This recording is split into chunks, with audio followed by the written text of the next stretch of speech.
नमस्कार दोस्तों, स्वागत है आपका ISPCS एकेडमी में। और जैसा कि आप जानते हैं कि हम लोग उत्तर प्रदेश PCS का जो प्रैक्टिस सेट है ध्येय IAS का वह कर रहे हैं। तो आज उसी श्रृंखला में हम प्रैक्टिस सेट 6 करेंगे। तो चलिए स्टार्ट करते हैं। इससे पहले कि हम स्टार्ट करें, यदि आप चैनल पर नए हैं तो चैनल को जरूर सब्सक्राइब कीजिए। देखिए यहाँ पर पहला क्वेश्चन लिखा है कि मर्कोसुर एक मुक्त व्यापार संगठन है जो संबंधित है। तो दोस्तों मर्कोसुर जो है वह दक्षिण अमेरिका से संबंधित है। ऑप्शन डी होगा यहाँ पर सही। और इस पे जो है 4 देश हैं आपके, अर्जेंटीना, ब्राज़ील, पराग्वे एवं उरुग्वे द्वारा इसकी जो है स्थापना की गई है। चलिए नेक्स्ट देखेंगे। वित्तीय समावेशन पर नचिकेत मोर समिति की स्थापना की गई थी, तो वह की गई थी 2013 में। नेक्स्ट देखेंगे दोस्तों, और हम कोशिश करेंगे कि इस वीडियो को 50 मिनट के अंदर अंदर ख़त्म करें। यहाँ पर एक कथन और कारण दिया है। तो यहाँ पर लिखा है कि सांविधिक तरलता अनुपात दर में कमी बैंकों के पास ऋण योग्य निधि में कमी लाती है। कारण सांविधिक तरलता अनुपात दर में कमी अंतिम रूप से महंगाई दर में वृद्धि करती है। तो यहाँ पर ए गलत है परंतु आर सही है, क्योंकि सांविधिक तरलता अनुपात जो है जिसको SLR बोलते हैं, इस दर में कमी की जाती है तो सरकारी निवेश तथा कल्याणकारी योजनाओं के ऊपर व्यय में तो कमी होगी, लेकिन बैंक के पास ऋण योग्य निधि में वृद्धि होती है, तो यहाँ पर कमी नहीं होगी। चलिए नेक्स्ट देखेंगे। 4 नंबर लिखा है कि निम्नलिखित कालक्रम अनुसार पहले के बाद के क्रम में व्यवस्थित कीजिए। तो यहाँ पर शायद स्थापना के बारे में लिखा है। तो रिजर्व बैंक है, फेरा के स्थान है FEMA और 14 बैंकों का राष्ट्रीयकरण। तो देखिए सबसे पहले रिजर्व बैंक का राष्ट्रीयकरण किया गया था। यह किया गया था 1 जनवरी को और यह 1949 में हुआ था। तो 1949 के बाद हुआ है 14 बैंकों का राष्ट्रीयकरण 1969 में, यह आपको मालूम होगा। फिर फेरा के स्थान पर FEMA जो आया है वह आया है 2000 में। और उसके बाद FRBM एक्ट, तो FRBM एक्ट आपका 2003 में। तो यहाँ पर जो इसका सही आंसर होगा वह होगा सी। चलिए नेक्स्ट देखेंगे दोस्तों। भारत में कार्य करने वाले बैंकों को अपनी कुल जमा राशि का कुछ प्रतिशत भाग तरल कोष के रूप में तथा शेष स्वर्ण या अनुमोदित प्रतिभूतियों के रूप में रखना अनिवार्य है। वर्तमान में यह 18% जिसे कहते हैं, तो जो 18% है इसे कहते हैं वैधानिक तरलता अनुपात या स्टैट्यूटरी लिक्विडिटी रेशियो। चलिए नेक्स्ट क्वेश्चन देखेंगे। 6 नंबर क्वेश्चन कह रहा है कि यदि करारोपण की दरों को एक सीमा तक कम कर दिया जाए तो सरकार को प्राप्त होने वाली राजस्व में वृद्धि होगी। यह कथन प्रदर्शित करता है, तो यह लाफार वक्र के द्वारा होता है। तो ऑप्शन बी होगा यहाँ पर इसका सही। 7 नंबर में लिखा है कि किसी कंपनी की चुकता पूंजी का वह भाग जो शेयर बाजार में क्रय विक्रय के लिए उपलब्ध रहता है कहलाता है। तो 7 नंबर का हो जाएगा floating stock, option B. Next देखेंगे। निम्नलिखित में से कौन सा एक सही सुमेलित नहीं है। तो 8 का हो जाएगा मीरा सेठ समिति कर सुधार। तो यहाँ पर मीरा सेठ समिति का संबंध जो था वो हथकरघा के विकास से था, ना कि कर सुधार से। और यह सभी समितियाँ मतलब सुमेलित हैं। 9 नंबर में लिखा है कि संघीय बजट के संदर्भ में राजकोषीय घाटा है। तो 9 नंबर का जो यहाँ पर सही हो जाएगा वह हो जाएगा सी, कुल व्यय माइनस राजस्व प्राप्तियां प्लस ऋणों की वसूली प्लस निवेश से प्राप्तियां, तब राजकोषीय घाटा प्राप्त होता है। चलिए 10 नंबर देखेंगे। निम्नलिखित कथनों पर विचार करें। भारत में 1960-61 से पूर्व किसी कंपनी की आय पर जो कर लगता था उसे सुपर टैक्स कहते थे। दूसरा है कि वर्तमान में कंपनी की आय लाभ पर लगने वाला कर निगम कर कहलाता है। तो यहाँ पर लिखा है कि कौन सा कथन असत्य है। तो 10 में आपको देख लेंगे तो यहाँ पर ना तो एक ना ही 2 असत्य है, यानी कि ये दोनों सत्य कथन है। चलिए नेक्स्ट देखेंगे। 11 में कह रहे हैं निम्नलिखित में से कौन सा एक सही सुमेलित नहीं है। तो यहाँ देश दिए हैं और उनकी मुद्रा दी हुई है, और जो यहाँ पर सुमेलित पूछा गया है कि कौन सा सुमेलित नहीं है।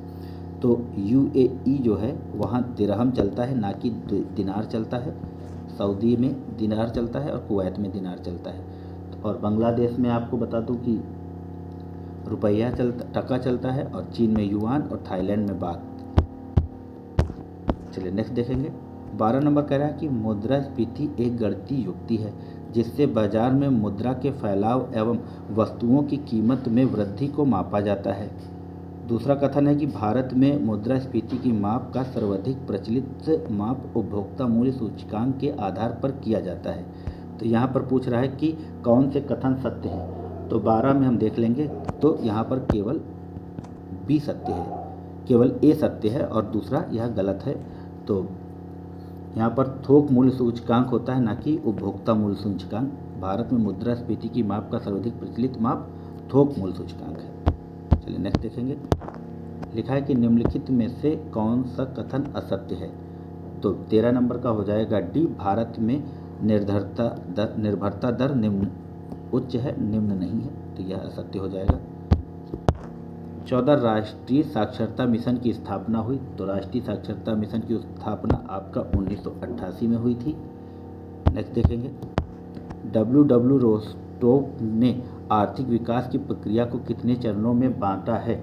तो उन्होंने 5 चरणों में बांटा है और इनके चरण हैं पारस्परिक समाज, आत्मस्फूर्ति की पूर्ववर्ती अवस्था, आत्मस्फूर्ति की अवस्था, परिपक्वता की अवस्था, उच्च जन उपभोग की अवस्था। रोस्टोव के अनुसार भारत 1952 में तीसरी अवस्था को प्राप्त कर चुका था। पहले नेक्स्ट देखेंगे। यहाँ पर 16 नंबर क्वेश्चन दिया हुआ है और यहाँ पर योजनाएं दी हैं और उनके प्रारंभ वर्ष दिए हैं। तो 16 नंबर में हम देख लेंगे। तो जवाहर नवोदय विद्यालय योजना जो शुरू हुई थी वह हमको मालूम है कि 1986 में शुरू हुई थी, यानी कि यह ए का 3। तो देखिए ए का 3 केवल यह सब एलिमिनेट हो जाएंगे। आपका ए का 3 आपका यहाँ आ गया। अब बी का 2 केंद्रीय विद्यालय स्कीम 1962 और सी का 1 कस्तूरबा गांधी विद्यालय 2004 और राष्ट्रीय बाल 1956। चलिए नेक्स्ट देखेंगे।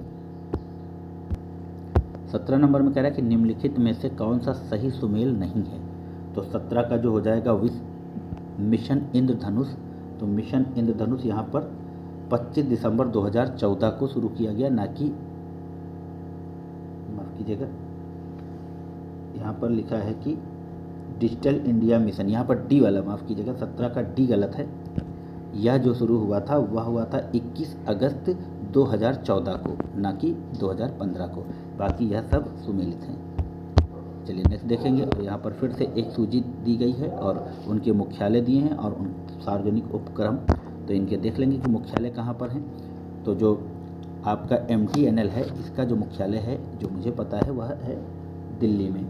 तो MTNL नई दिल्ली ए का हो जाएगा 2। तो देखिए यहाँ पर ये सारे एलिमिनेट हो गए अब।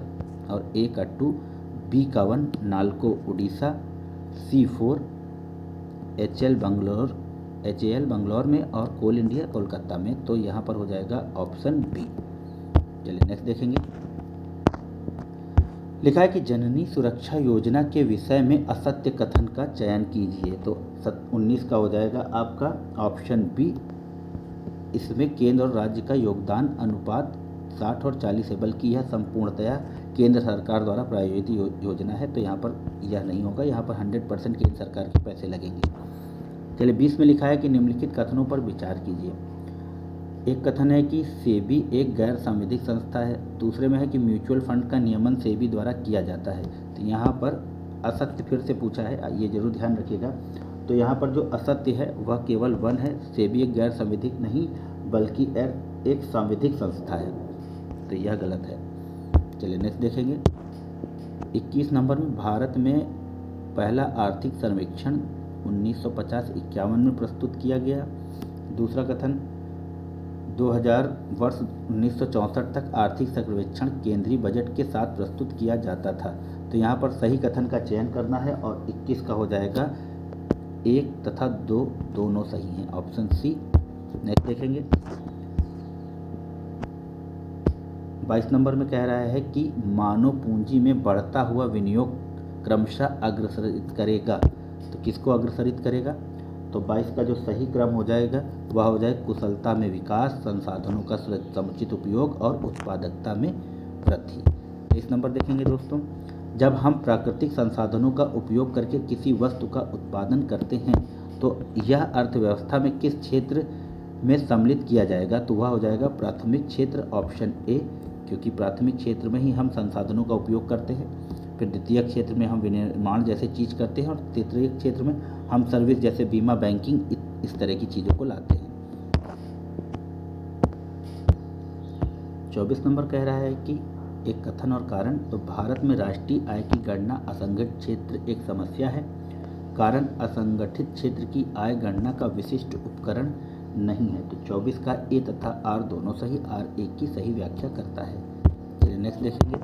25 नंबर में लिखा है कि सकल घरेलू उत्पाद के संबंध में निम्नलिखित कथनों पर विचार करें।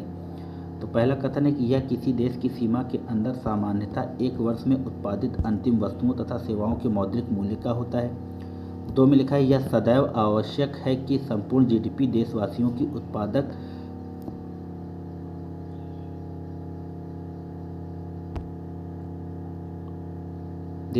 उत्पादक सेवाओं का ही परिणाम है। तो यहाँ पर जो इसका सही आंसर होगा वह होगा ए, केवल एक सही है। नेक्स्ट क्वेश्चन देखेंगे दोस्तों। 26 नंबर क्वेश्चन कह रहा है कि भारतीय खाद्य निगम की स्थापना किस पंचवर्षीय योजना के दौरान हुई। तो इसका जो सही आंसर है वह ऑप्शन बी, तृतीय पंचवर्षीय योजना में भारतीय खाद्य निगम की स्थापना हुई थी और जो इसका कार्यकाल था 61 से लेके वह 66 तक था। चलिए नेक्स्ट देखेंगे। निम्न में से कौन देश के आर्थिक गतिविधियों को बढ़ावा देने के लिए सरकार की एक गहन सकारात्मक कार्रवाई है। तो 27 का हो जाएगा राजकोषीय प्रोत्साहन, ऑप्शन बी। नेक्स्ट देखेंगे। 1949 में भारत सरकार द्वारा नियुक्त राष्ट्रीय आय समिति निम्न में से कौन संबंधित नहीं है। तो यहाँ पर राष्ट्रीय आय समिति से आपके CR राव संबंधित नहीं है, बाकी यह सभी संबंधित हैं। नेक्स्ट क्वेश्चन देखेंगे। कथन और कारण दिया हुआ है। तो यहाँ कथन कह रहा है कि 24 दिसंबर भारत में राष्ट्रीय उपभोक्ता दिवस के रूप में मनाया जाता है और कारण कह रहा है कि 24 दिसंबर 1986 को ही संसद द्वारा उपभोक्ता संरक्षण अधिनियम पारित किया गया था। तो यहाँ पर ऑप्शन ए सही होगा, आर तथा ए दोनों सही हैं, आर एक की सही व्याख्या करता है। चलिए नेक्स्ट देखेंगे। लिखा है कि निम्नलिखित में से कौन सा सही सुमेलित नहीं है। तो यहाँ पर जो 30 का हो जाएगा डी, मुरादाबाद में आप जानते हैं आपके उत्तर प्रदेश में ही है। तो होजरी का नहीं बल्कि पीतल के सामान या पीतल के बर्तनों का कार्य होता है। चलिए नेक्स्ट क्वेश्चन देखेंगे कि लिखा है 31 में कि निम्नलिखित में से कौन सा सही सुमेलित है। तो यहाँ पर संस्थाएं दी हुई हैं और उनके स्थापना वर्ष दिए हुए हैं। तो 31 में हम देख लेंगे कि यह सभी सुमेलित हैं, ऑप्शन ए। तो अखिल भारतीय हथकरघा बोर्ड 1950 में, खादी ग्राम उद्योग 1956 में, भारतीय लघु विकास बैंक 1990 में। ये इंपॉर्टेंट क्वेश्चन है दोस्तों, जब इस तरह के सुमेलित करने वाले क्वेश्चन आते हैं तो वह इंपॉर्टेंट हो जाते हैं। लिखा है कि WTO के नियमों के अनुसार किस प्रकार की सब्सिडी को धीरे धीरे समाप्त किया जाएगा। तो ऑप्शन हो जाएगा यहाँ पर एम्बर बॉक्स सब्सिडी। तो WTO blue box, green box subsidy और रेड बॉक्स सब्सिडी देती है और एम्बर बॉक्स 4 प्रकार की सब्सिडी होती हैं। तो जिसमें कि ब्लू बॉक्स सब्सिडी जो है शर्त आधारित सब्सिडी है और ग्रीन बॉक्स जो है सब्सिडी अनुमति होती है और रेड बॉक्स सब्सिडी तुरंत समाप्त करना है इसको, क्योंकि कृषि को छोड़ के इस सब्सिडी को तुरंत समाप्त करने की घोषणा हुई है। 33 नंबर कह रहा है कि निम्नलिखित में से किस औद्योगिक नीति में उद्योगों को संयुक्त क्षेत्रों में विभाजित किया गया था। तो 33 का हो जाएगा बी, 1956 की औद्योगिक नीति, ऑप्शन बी। चलिए नेक्स्ट क्वेश्चन देखेंगे। यहाँ पर लिखा है कि 34 में कि निम्नलिखित पर विचार कीजिए। मेक इन इंडिया, प्रधानमंत्री जनधन योजना, प्रधानमंत्री उज्ज्वला योजना, सांसद आदर्श ग्राम योजना, इन योजनाओं का सही कालक्रम में व्यवस्थित कीजिए। तो देख लेंगे। तो सांसद आदर्श ग्राम योजना जो है वह सबसे पहले स्टार्ट की गई थी, जो कि है अक्टूबर 2014 में। उसके बाद आपका शुरू किया गया है मेक इन इंडिया प्रोग्राम, वह सितंबर में शुरू किया गया है। माफ़ कीजिएगा, सबसे पहले ये शुरू किया गया 2014 में, सितंबर 2014 में, फिर अक्टूबर 2014 में, फिर अगस्त 2014 में प्रधानमंत्री जनधन योजना और उसके बाद प्रधानमंत्री उज्ज्वला योजना मई 2016 में। तो जो इसका सही आंसर होगा वह होगा ऑप्शन ए, 2, 1, 4, 3। चलिए नेक्स्ट देखेंगे। लिखा है कि निम्न में से किस एक को का महत्व मीठी क्रांति से है। तो 35 का हो जाएगा ए, शहद उत्पादन को मीठी क्रांति कहा जाता है, ऑप्शन ए। नेक्स्ट देखेंगे कि पूंजी पर्याप्तता अनुपात के संबंध में सत्य कथन को पूछ रहे हैं यहाँ पर। तो पहला कथन, इसका निर्धारण प्रत्येक बैंक द्वारा किया जाता है। दूसरा है, यह वह राशि है जो सभी बैंक रिजर्व बैंक के पास जमानत के रूप में रखते हैं। तो 36 का हो जाएगा डी, ना तो एक ना ही दो सत्य है। चलिए नेक्स्ट क्वेश्चन देखेंगे। 37 कह रहा है कि राष्ट्रीय खाद्य सुरक्षा मिशन के संबंध में निम्न कथनों में से कौन सा कथन सही है। तो 37 का हो जाएगा आपका डी, उपरोक्त सभी कथन सत्य हैं। इस मिशन का प्रारंभ 2007 से 8 में हुआ। यह केंद्र सरकार द्वारा वित्त पोषित योजना है। इसका क्रियान्वयन कृषि एवं किसान कल्याण मंत्रालय द्वारा किया जाता है। 38 नंबर क्वेश्चन देखेंगे। यहाँ पर लिखा है, भविष्य में भारतीय नियोजन में वस्तुओं से अधिक ध्यान व्यक्तियों पर देना चाहिए। उपरोक्त कथन किसके द्वारा व्यक्त किया गया है। तो यह किया गया है आपका ऑप्शन बी, अमर्त्य सेन के द्वारा। नेक्स्ट देखेंगे। ऐसा विकास जिसमें आर्थिक विकास की दर उच्च से जनित राष्ट्रीय आय के वितरण में समाज के सबसे कमजोर वर्ग के लोगों को उचित हिस्सा मिले कहलाता है। तो 39 का हो जाएगा ऑप्शन सी, समावेशी विकास। लिखा है कि भारत में 8 उद्योगों को कोर उद्योग में सम्मिलित किया गया है। निम्नलिखित में से कौन सा इसके अंतर्गत नहीं आता। तो 40 का ऑप्शन देख लेंगे हम लोग। तो कूट की सहायता से इसके निम्न से कौन सा इसके अंतर्गत आते हैं। तो देखिए यहाँ पर जो आपका वस्त्र उद्योग है यह इसके अंतर्गत नहीं आता। तो देखिए यहाँ पर 3 है, यहाँ पर 3 है और यहाँ पर 3 है, यानी कि आपको ऐसे ही पता हो गया कि 1, 2 और 4, 5। तो हम इसको देख लेंगे कि कौन कौन से इसमें कोर उद्योग में आते हैं। तो ये कोयला आता है, कच्चा तेल आता है, प्राकृतिक गैस, रिफाइनरी उत्पाद, उर्वरक, इस्पात, सीमेंट और विद्युत उत्पादन, ये भारत के 8 कोर सेक्टर इंडस्ट्रीज हैं। चलिए 41 में देखेंगे, निम्नलिखित में से कौन सा एक उद्योग के स्वरूप एवं आकार को निर्धारित नहीं करता है। तो 41 का यहाँ पर हो जाएगा option B, Shram Shakti. Next देखेंगे। महिलाओं को मुख्य धारा में लाने के लिए भारत में जेंडर बजटिंग का प्रावधान किया गया था। तो 42 का हो जाएगा आपका ऑप्शन ए, 2005 और 6 में। नेक्स्ट देखेंगे। 43 नंबर क्वेश्चन देख लेंगे कि मुद्रास्फीति से निम्नलिखित में से कौन से वर्ग लाभान्वित नहीं होंगे। तो 43 का हो जाएगा लेनदार, उपभोक्ता और बॉन्ड निवेशक, यह सभी लाभान्वित नहीं होंगे, केवल देनदार लाभान्वित होगा। तो ऑप्शन ए हो जाएगा। चलिए नेक्स्ट देखेंगे। यहाँ पर एक कथन और कारण दिया हुआ है। तो लिखा है कि विकास का भारतीय मॉडल राज्य और व्यक्ति दोनों को के हितों की रक्षा करता है। कारण भारतीय अर्थव्यवस्था एक मिश्रित अर्थव्यवस्था है। तो यहाँ पर जो सही आंसर होगा वह होगा आपका 44 का ए, तथा आर दोनों सही है। आर ए की सही व्याख्या करता है ऑप्शन ए। चलिए नेक्स्ट देखेंगे। 45 में लिखा है कि निम्नलिखित कथनों पर विचार करें। पहला कथन है कि असंगठित श्रमिक सामाजिक सुरक्षा अधिनियम 2008 में पारित किया गया। दूसरा है, भारत में जनसंख्या का ग्रामीण से शहरी प्रव्रजन अधिक है, यानी कि माइग्रेशन अधिक है। तो 45 का ए तथा दो दोनों सही हैं, ऑप्शन सी। 46 में लिखा है, निम्नलिखित पंचवर्षीय योजनाओं में से किस एक में भारी उद्योग का महत्व कम करते हुए आधारिक संरचनाओं पर बल देने की शुरुआत हुई। तो 46 का हो जाएगा डी, 8वीं पंचवर्षीय योजना में, ऑप्शन डी। चलिए नेक्स्ट क्वेश्चन देखेंगे।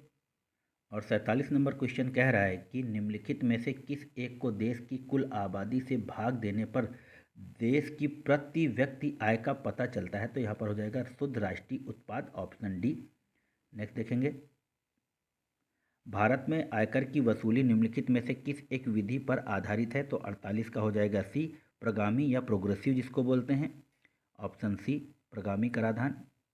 नेक्स्ट सत्य कथन है। तो 49 का हो जाएगा आपका डी, किसान क्रेडिट कार्ड का प्रारंभ वर्ष 1998-99 में किया गया था। तो यहाँ पर डी सही हो जाएगा 49 में। 50 में देख लेंगे, वित्त मंत्रालय के किस विभाग द्वारा प्रतिवर्ष भारत का आर्थिक सर्वेक्षण तैयार किया जाता है। इंपॉर्टेंट क्वेश्चन, और इसका जो सही आंसर होगा आर्थिक मामलों का विभाग, ऑप्शन ए। नेक्स्ट देखेंगे।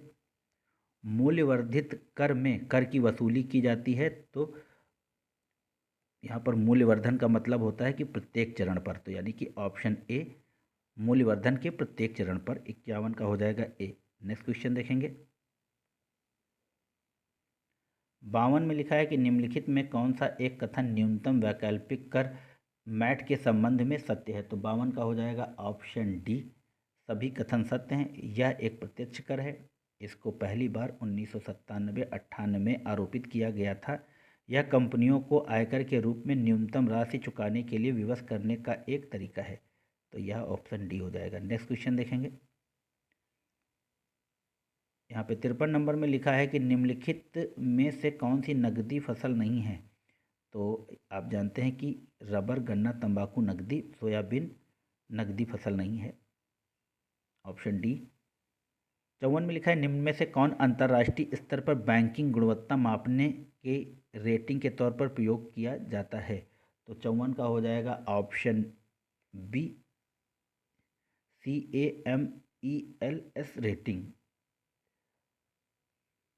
चलिए नेक्स्ट देखेंगे। भारत की वह कंपनी जिसके पास लोगों की क्रेडिट प्रोफाइल है जिसके आधार पर ग्राहक को क्रेडिट स्कोर अल्प समय में ही प्राप्त किया जा सकता है। तो वह है ऑप्शन बी, सिबिल। आप लोग देखते हैं ना कि आपका सिबिल स्कोर कितना है। जब आप लोग लोन वगैरह अप्लाई करते हैं या आगे अप्लाई करेंगे, जब आपको नौकरी मिल जाएगी, तब उसमें लिखा होता है कि आपका सिबिल स्कोर क्या है। तो यह हो गई ऑप्शन बी। विदेश में स्थित विदेशी बैंकों के साथ विदेशी मुद्रा में भारतीय बैंकों द्वारा रखे गए खाते को कहा जाता है। तो 56 का हो जाएगा आपका option C, nostro account. Option C. Next देखेंगे। निम्नलिखित में से कौन एक पूंजी निर्माण की आवश्यक दशा नहीं है। तो 57 का हो जाएगा आपका ऑप्शन बी, विनिवेश, इन्वेस्टमेंट। नेक्स्ट क्वेश्चन देखेंगे। 58 में कह रहे हैं निम्नलिखित कथनों में से कौन सा कथन सही नहीं है। पहला कथन है कि भूमि विकास बैंक ग्रामीण साख की दीर्घकालीन आवश्यकता की पूर्ति करते हैं। दूसरा, दीर्घकालीन साख का ढांचा सभी राज्यों में एक समान है। तो 58 का हो जाएगा आपका ए, केवल एक कथन सही है और यह कथन गलत है। चलिए 59 देख लेंगे। और 59 कह रहा है कि मुद्रा की क्रय शक्ति मूल्य स्तर के होती है। तो किसके स्तर की होती है। तो व्युत्क्रम में, यानी इन्वर्स रिलेशन होता है इस तरह का। चलिए नेक्स्ट देखेंगे। 60 में कह रहे हैं निम्नलिखित पर विचार कीजिए। पूंजी निर्माण, वैज्ञानिक गठन, संगठन, तकनीकी व नवाचार देश की वृद्धि में कौन से आर्थिक महत्व हैं। तो 60 का हो जाएगा ऑप्शन बी, 1, 3, 4। वैज्ञानिक गठन घटक नहीं है, बाकी यह सभी देश की समृद्धि में आर्थिक तत्व हैं। वैज्ञानिक घटक भी है मगर आर्थिक तत्व नहीं है, यह अनार्थिक तत्व है। जिसको नॉन इकोनॉमिक एलिमेंट बोलते हैं, जैसे social factor, religion factor, political factor, international factor, scientific factor. तो यह नॉन इकोनॉमिक फैक्टर हैं। देश की आर्थिक वृद्धि में इनका भी योगदान है मगर यह नॉन इकोनॉमिक योगदान है इनका। चलिए नेक्स्ट क्वेश्चन देखेंगे। 61 कह रहा है कि राजकोषीय उपायों में उतनी आसानी से परिवर्तन नहीं किया जा सकता जितनी आसानी से मौद्रिक उपायों में। कारण, राजकोषीय नीति का निर्धारण सरकार बजट नीति के अधीन होता है जिसके लिए संसद की स्वीकृति आवश्यक है। तो 61 का यहाँ पर हो जाएगा ए तथा आर दोनों सही हैं और आर की सही व्याख्या करता है। चलिए 62 में देख लेंगे। माफ कीजिएगा। निम्नलिखित में से कौन एक मांग प्रेरित मुद्रास्फीति कारक नहीं हो सकता। तो 62 का हो जाएगा कच्चे माल की कीमत में वृद्धि, ऑप्शन सी। नेक्स्ट देखेंगे। यहाँ पर एक समिति दी है और उससे रिलेटेड समितियों के नाम और उससे रिलेटेड सब्जेक्ट दिए हुए हैं। तो 63 का रंगराजन समिति जो है वह है आपके विनियोग से संबंधित, ए का 3। फिर नरसिम्हन समिति है वित्तीय सुधार से, यह हो गया B4। फिर केलकर समिति का संबंध है कर सुधार से और मल्होत्रा समिति का है आपका बीमा सुधार से। तो 63 का हो जाएगा ऑप्शन ए। यहाँ पर ऑप्शन ए हुआ सही। चलिए 64 नंबर देखेंगे। वह ब्याज दर जिस पर भारतीय रिजर्व बैंक द्वारा अपने ग्राहकों को दीर्घ अवधि ऋण प्रदान किया जाता है कहलाता है। तो 64 का देख लेंगे हम लोग। और 64 में कहलाता है आपका बी, बैंक दर। बैंक दर पर भारतीय रिजर्व बैंक वाणिज्यिक बैंकों को लोन उपलब्ध कराती है जो कि दीर्घकालिक होते हैं। चलिए 65 में लिखा है कि भारतीय रिजर्व बैंक द्वारा साख एवं मौद्रिक नीति को गतिशील बनाए रखने हेतु निम्नलिखित में से कौन सा उपाय किया जाता है। तो कि कौन सा उपाय किया जाता है, तो वह हो गया उपरोक्त सभी call money market, open market operation, liquid adjustment facility. तो यह सभी किया जाता है भारतीय रिजर्व बैंक के द्वारा साख को नियंत्रित करने के लिए और गतिशील बनाए रखने के लिए। 66 कह रहा है निम्नलिखित में से कौन सा युग्म सुमेलित नहीं है। तो 66 का यहाँ पर जो हो जाएगा वह हो जाएगा छत छतपूरक राजकोषीय सिद्धांत एडॉल्फ वैगर। तो यह सभी इनसे रिलेटेड प्रतिपादक हैं। चलिए नेक्स्ट देखेंगे। 67 नंबर क्वेश्चन कह रहा है कि स्थापना वर्ष के अनुसार निम्न को बढ़ते हुए क्रम में व्यवस्थित कीजिए। तो यहाँ पर जो सबसे पहले है वो फरवरी 1964 में यूटीआई की स्थापना हुई थी और उसके बाद हुई थी जुलाई 1964 में आपका भारतीय औद्योगिक विकास बैंक, जिसको आप बोलते हैं 3 नंबर आईडीबीआई। यह भी 1964 में इस्टेब्लिश हुई थी। और उसके बाद आपका क्षेत्रीय ग्रामीण बैंक, तो वह 1975 में, या 1975 में। और उसके बाद आपका इरडा यानी कि बीमा नियामक कंपनी है जो, वह 2000 में फॉर्म हुई थी। तो यहाँ पर जो सही आंसर हो जाएगा वह होगा ऑप्शन सी 1324। चलिए नेक्स्ट देखेंगे। लिखा है 868 में निम्नलिखित में से किस एक समिति की सिफारिश को स्वीकार करते हुए सरकार द्वारा क्षेत्रीय ग्रामीण विकास बैंक, ग्रामीण बैंक की स्थापना को बंद कर दिया गया। तो 68 का हो जाएगा बी, केलकर समिति को। नेक्स्ट देखेंगे। 69 कह रहा है कि 2 अक्टूबर 1975 को क्षेत्रीय ग्रामीण बैंकों की स्थापना का मुख्य उद्देश्य था। तो यहाँ पर 69 का जो सही आंसर है वह है डी, उपरोक्त सभी, यानी कि 1, 2, 3। नेक्स्ट देखेंगे। वित्तीय स्थिरता एवं विकास परिषद, जिसकी स्थापना दिसंबर 2010 में हुई थी, का अध्यक्ष कौन होता है। तो 70 का हो जाएगा बी, केंद्रीय वित्त मंत्री इसके अध्यक्ष होते हैं। चलिए नेक्स्ट देखेंगे। पंचायतों में प्रशासनिक लेखा कार्य हेतु पंचायत मित्र योजना का उत्तर प्रदेश में शुभारंभ हुआ था। तो 71 का हो जाएगा फरवरी 2006 में, ऑप्शन डी। नेक्स्ट देखेंगे। लिखा है कि निम्नलिखित में से किन 2 वैश्विक संस्थाओं को ब्रिटेन वुड्स जुड़वा कहा जाता है। तो आप जानते हैं कि ब्रिटेन वुड्स जुड़वा को विश्व बैंक और आईएमएफ को कहा जाता है। चलिए नेक्स्ट देखेंगे। विश्व बैंक से संबंधित निम्नलिखित में से किस आर्थिक संस्थान को विश्व की उदार खिड़की, विश्व बैंक की उदार खिड़की कहा जाता है। तो यहाँ पर हम देख लेंगे कि विश्व बैंक की जो उदार खिड़की है वह है अंतर्राष्ट्रीय विकास एजेंसी, ऑप्शन बी। चलिए नेक्स्ट देखेंगे। निम्न पर विचार करें। सार्वजनिक व्यय, सार्वजनिक आय, ऋण संबंधी क्रियाएं, हीनार्थ प्रबंध। तो लिखा है कि उपरोक्त में से कौन सी मध्य राजकोषीय नीति के में सम्मिलित है। तो 74 का हो जाएगा आपका 1, 2, 3, 4 यह सभी। नेक्स्ट देखेंगे। लिखा है कि निम्नलिखित कथनों में कौन सा एक मौद्रिक नीति के संबंध में सत्य नहीं है। तो यहाँ पर सत्य नहीं के बारे में पूछा है। तो 75 का हो जाएगा बी, यह अर्थव्यवस्था में संगठित एवं असंगठित दोनों क्षेत्रों को प्रभावित करता है। तो यह सत्य नहीं है। मौद्रिक नीति के द्वारा अर्थव्यवस्था का केवल संगठित क्षेत्र प्रभावित होता है, जबकि राजकोषीय नीति असंगठित क्षेत्र को भी समान रूप से प्रभावित करती है। तो यानी कि मौद्रिक नहीं बल्कि राजनीतिक जो है नीति वह दोनों क्षेत्रों को प्रभावित करती है। चलिए नेक्स्ट देखेंगे कि लिखा है कि निम्नलिखित युग्मों में से कौन सा एक सही सुमेलित नहीं है। तो 76 का डी, यह कोई भी सही सुमेलित नहीं है। नेक्स्ट देखेंगे।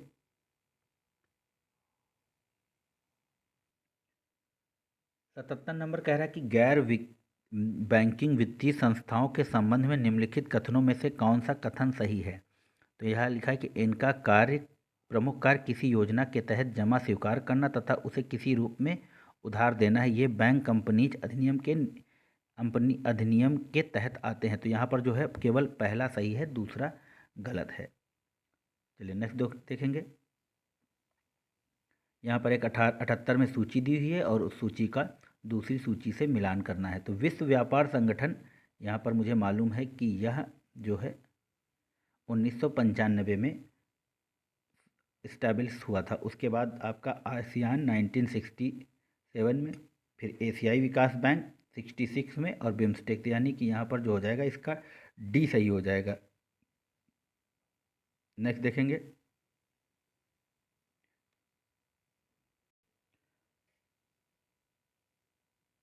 यहाँ पर 79 क्वेश्चन लिखा है कि निम्नलिखित में से कौन सी एक समिति ग्रामीण सहकारी साख समितियों के सुधार से संबंधित है।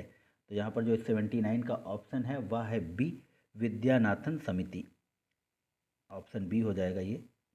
नेक्स्ट देखेंगे, नेक्स्ट क्वेश्चन कह रहा है कि निम्नलिखित में से कौन सा एक राजकोषीय नीति का उपकरण नहीं है। तो आपका जो है नकदी रिजर्व अनुपात राजकोषीय नीति का उपकरण नहीं है, ऑप्शन डी। चलिए नेक्स्ट देखेंगे, यहाँ पर 81 कह रहा है सरकार द्वारा किए गए निवेश का संबंध निम्नलिखित में से किस एक से है। तो 81 का हो जाएगा पूंजीगत प्राप्ति, ऑप्शन ए। 82 में कह रहा है निम्नलिखित में से किन संस्थाओं को वाशिंगटन जुड़वा के रूप में भी जाना जाता है। तो यहाँ ब्रिटेन वुड्स जुड़वा हो गया, अब वाशिंगटन जुड़वा देख लेंगे। तो यहाँ पर है IMF और IBRD, ऑप्शन सी, यह वाशिंगटन जुड़वा हैं। आप चाहिएगा तो इसको कहीं पे नोट कर लीजिएगा, ब्रिटेन वुड जुड़वा और वाशिंगटन जुड़वा, ये क्वेश्चन में आ सकते हैं आपके पेपर में। चलिए नेक्स्ट क्वेश्चन देखेंगे कि निम्नलिखित में से कौन सा एक सरकारी व्यय का नियंत्रित करने का प्राधिकारी है। तो सरकारी व्यय को जो नियंत्रित करता है वह है वित्त मंत्रालय, ऑप्शन डी। नेक्स्ट देखें, भारत में मुद्रा गुणक को परिभाषित किया गया है। तो 84 का सी, वृहद मुद्रा बटे आरक्षित मुद्रा। नेक्स्ट देखेंगे, लिखा है निम्नलिखित युग्मों में से कौन सा सही सुमेलित नहीं है। तो 85 में आपका अनावृत योजना का प्रतिपादन DT लकड़वाला, बल्कि अनावृत योजना का जो क्या बोलते हैं प्रतिपादन किया था वो DD लकड़वाला ने नहीं बल्कि गुरनार्ड मिर्डल ने किया था। चलिए नेक्स्ट देखेंगे, यहाँ पर लिखा है आर्थिक समृद्धि में क्या परिवर्तित होता है। 86 नंबर में आर्थिक समृद्धि में क्या परिवर्तित होता है। तो उपरोक्त सभी, सकल राष्ट्रीय उत्पाद में वृद्धि, सकल घरेलू उत्पाद में वृद्धि, प्रति व्यक्ति आय में वृद्धि। असंगठित कामगार सामाजिक सुरक्षा अधिनियम कब बना।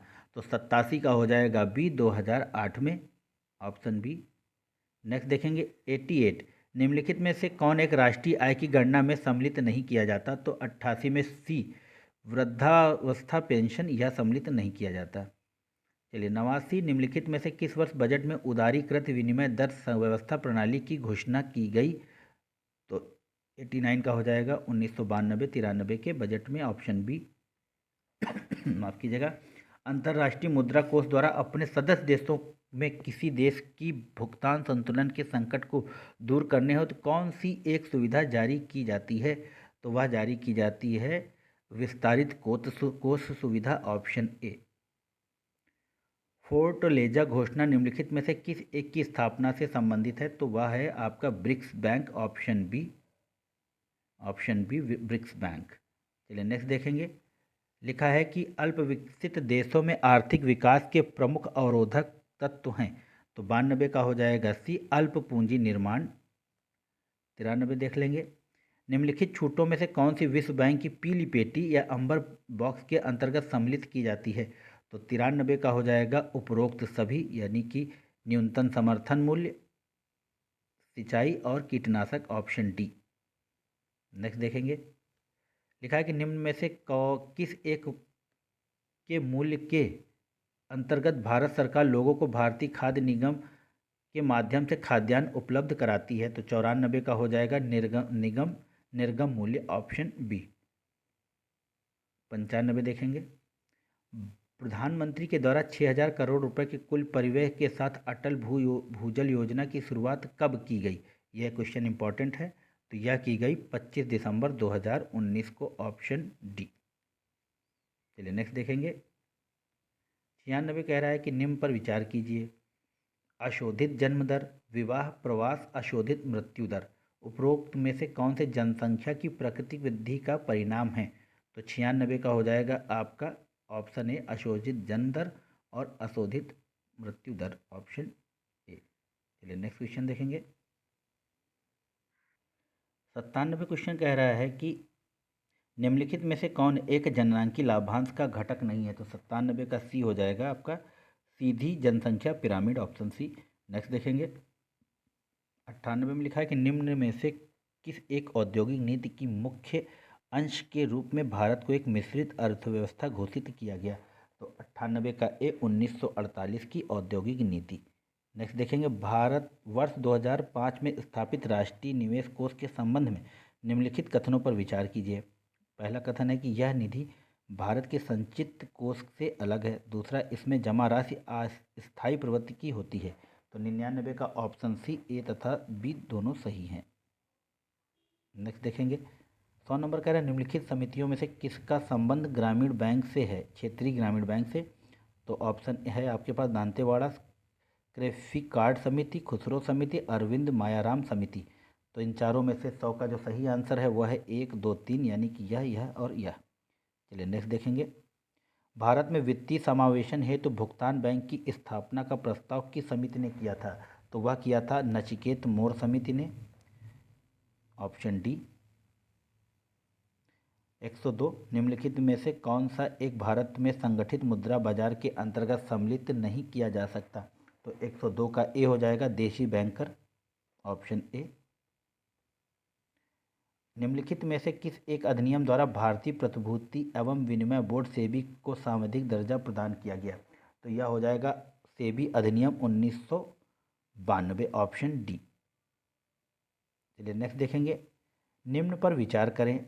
IDBI, LSI, LIC, GIC, SBI उपरोक्त में से national stock exchange of India limited के मुख्य प्रवर्तक स्पॉन्सर में सम्मिलित हैं। तो 104 का हो जाएगा 1, 2, 3। SBI सम्मिलित नहीं है।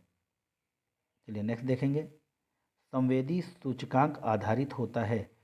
तो यह 105 का जो हो जाएगा बम्बई स्टॉक एक्सचेंज के 30 महत्वपूर्ण स्टॉकों पर, यानी कि 30 जो ब्लू चिप कंपनियां हैं उनके स्टॉकों को मिलाकर संवेदी सूचकांक बनाया जाता है। चलिए नेक्स्ट देखेंगे, 106 में कह रहा है कि भारत में अमीर और गरीब दोनों कुपोषित हैं। भारत में सभी के लिए पर्याप्त खाद्यान्न उपलब्ध नहीं है। तो 106 का जो सही होगा वह होगा सी, ए सही किंतु आर गलत है। नेक्स्ट देखेंगे, 107 नंबर में देख लेंगे, लिखा है कि निम्नलिखित में से कौन सा एक स्टॉक बाजार में प्रयुक्त महत्वपूर्ण शब्दावली है। तो 107 का डी हो जाएगा सभी, IPO, बुक बिल्डिंग और स्प्रेड, यह सभी, ऑप्शन डी। नेक्स्ट देखेंगे, निम्नलिखित में से कौन सा एक अर्थव्यवस्था में ब्याज दर बढ़ाए जाने का प्रमुख प्रभाव होता है। तो 108 का हो जाएगा बी, निवेश व्यय में कमी आती है। जब लोन यानी ब्याज दर बढ़ा दी जाती है तो विनिवेश व्यय में कमी आ जाती है, लोन महंगे हो जाते हैं। चलिए नेक्स्ट देखेंगे, 109 कह रहा है कि एंजल निवेशक वे निवेशक होते हैं जो उद्यमियों को उनके व्यापार प्रारंभ करने में वित्तीय सहायता प्रदान करते हैं। 2 में कह रहा है कि एंजल निवेशक नए व्यापार में ऋण या शेयर पूंजी के रूप में वित्त प्रदान कर सकते हैं। तो यहाँ पर 1 और 2 दोनों सही हैं, ऑप्शन सी।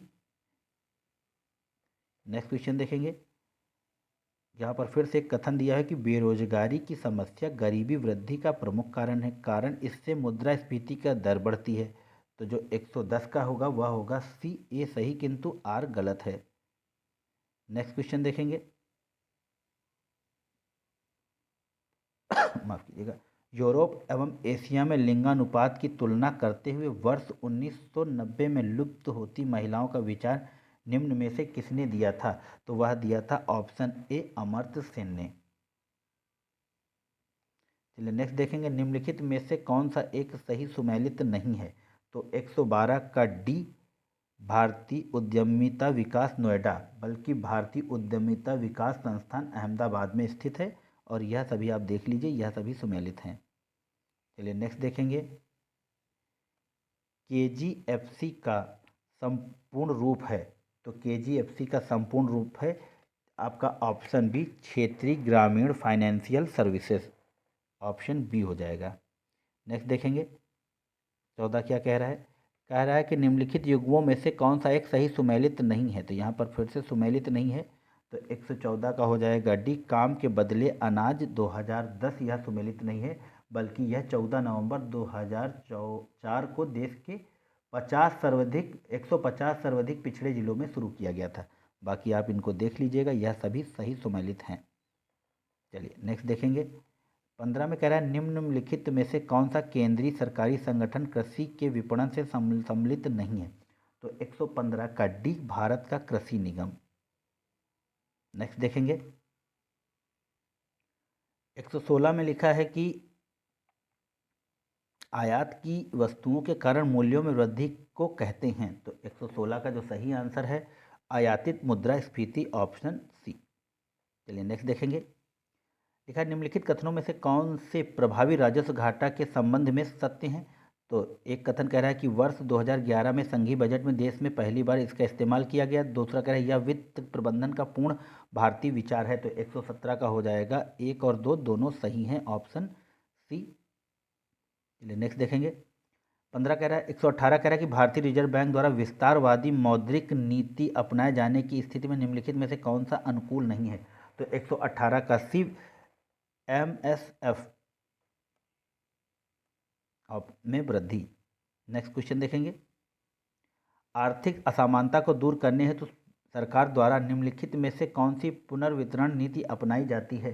तो 119 का हो जाएगा ए तथा बी दोनों, यानी कि आपका सब्सिडी को युक्तियुक्त बनाना और प्रगतिशील कराधान, option D. 20 bolt PPP model के अंतर्गत ओ का आशय है। तो 120 का हो जाएगा option B, own, build own, और इसका मतलब होता है, अब मैं देख के बताता हूँ, build operate transfer, build own lease transfer, इसका मतलब हो जाएगा build own lease transfer board. अगर इससे रिलेटेड कुछ और भी आ जाए तो आप, यह विकास के एक मॉडल हैं जो बड़ी बड़ी परियोजनाओं के लिए भारत सरकार चलाती है। तो बिल्ड ऑपरेट लीज ट्रांसफ़र। चलिए नेक्स्ट क्वेश्चन देखेंगे, 121 नंबर में कह रहा है कि निम्नलिखित में से किस एक प्रकार के निवेश में पूंजी पलायन का भय नहीं होता है? तो 121 का जो सही आंसर है वह है आपका ऑप्शन ए, प्रत्यक्ष विदेशी निवेश यानी कि FDI में पूंजी पलायन का भय नहीं होता, क्योंकि यह दीर्घकालिक निवेश होते हैं।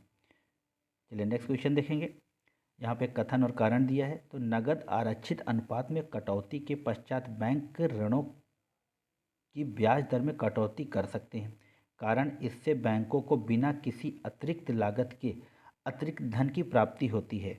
तो इसका जो सही आंसर होगा वह ए तथा आर दोनों सही है, आर ए की सही व्याख्या करता है। नेक्स्ट देखेंगे, प्रधानमंत्री उज्ज्वला योजना के संबंध में असत्य कथन, यहाँ पर असत्य लिखा है, का चयन करें। तो 123 का हो जाएगा यह योजना केवल BPL परिवार तक सीमित है। तो यह कथन असत्य है, तो इसको पढ़ लेंगे, प्रधानमंत्री उज्ज्वला योजना प्रारंभ में केवल BPL परिवारों तक सीमित थे, परंतु 2018 से इसे सभी गरीबों के लिए खोल दिया गया। क्लीन कुकिंग एनर्जी पर आधारित उज्ज्वला योजना को प्रधानमंत्री मोदी द्वारा 1 मई 2016 को बलिया उत्तर प्रदेश से शुरू किया गया। तो ये भी इम्पॉर्टेंट है कि कब शुरू किया गया, तो 1 मई 2016 को, और कहाँ से, तो वह है बलिया उत्तर प्रदेश, बलिया के उत्तर प्रदेश के बलिया से, और 1 मई 2016 को। ठीक है, चलिए नेक्स्ट क्वेश्चन देखेंगे।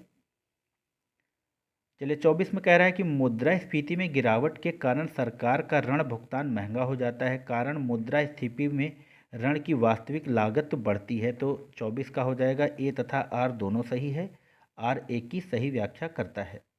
चलिए नेक्स्ट देखेंगे, 25 नंबर में लिखा हुआ है कि मार्शल मैकलुहान द्वारा वैश्विक गांव के संकल्पना की भविष्यवाणी की गई थी जो आधारित है। तो 125 का हो जाएगा ऑप्शन बी, परिवहन एवं संचार का विकास, ऑप्शन बी है इसका आंसर। चलिए नेक्स्ट देखेंगे, मई 2022 में प्रधानमंत्री नरेंद्र मोदी द्वारा अंतर्राष्ट्रीय बौद्ध संस्कृति एवं विरासत केंद्र का उद्घाटन कहाँ किया गया। तो मित्रों अब यहाँ से करंट अफेयर के क्वेश्चन शुरू हो जाते हैं कि जो कि बहुत इंपॉर्टेंट है आपके पेपर के लिए। तो यह हो गया लुम्बिनी के नेपाल में, ऑप्शन बी। इनको तो चाहे आप कहीं नोट ही कर लीजिएगा। 127 मई 2022 में एजुकेशन वर्ल्ड फोरम 2022 का आयोजन स्थल था। तो 127 का ए, लंदन UK। लिखा है कि निम्नलिखित कथनों पर विचार कीजिए, मई 2022 में क्वाड नेताओं का शिखर सम्मेलन टोक्यो के जापान में संपन्न हुआ। इस बैठक में भारत का नेतृत्व प्रधानमंत्री राजनाथ सिंह ने किया। तो 128 का हो जाएगा ऑप्शन ए। ठीक है, और इसमें प्रधानमंत्री नरेंद्र मोदी जी ने शिरकत की थी, ना कि राजनाथ सिंह जी ने। चलिए, एंथनी एल्बानीस ने मई 2022 में किस देश के प्रधानमंत्री के रूप में पद ग्रहण किया? तो 129 का सी, ऑस्ट्रेलिया, ऑप्शन सी हो जाएगा यहाँ पर। नेक्स्ट क्वेश्चन देखेंगे। लिखा है कि 30 मई 2022 में जारी यात्रा एवं पर्यटन विकास सूचकांक के संबंध में निम्नलिखित कथनों पर विचार कीजिए। यह प्रति 2 वर्ष पर विश्व आर्थिक मंच द्वारा जारी किया जाता है। फ्रांस को इस सूचकांक में प्रथम स्थान प्राप्त हुआ। इस सूचकांक में भारत का 54वां स्थान है। सत्य कथन का चयन करें। तो यहाँ पर हम ऑप्शन देखेंगे और फिर देखते हैं। तो यहाँ पर 1 और 3 सही हैं, और जो फ्रांस को प्रथम स्थान प्राप्त नहीं हुआ है, तो देख लेंगे किसको प्रथम स्थान प्राप्त हुआ है। तो यहाँ पर जो प्रथम स्थान है, भारत को यहाँ पर 54वां स्थान प्राप्त हुआ है।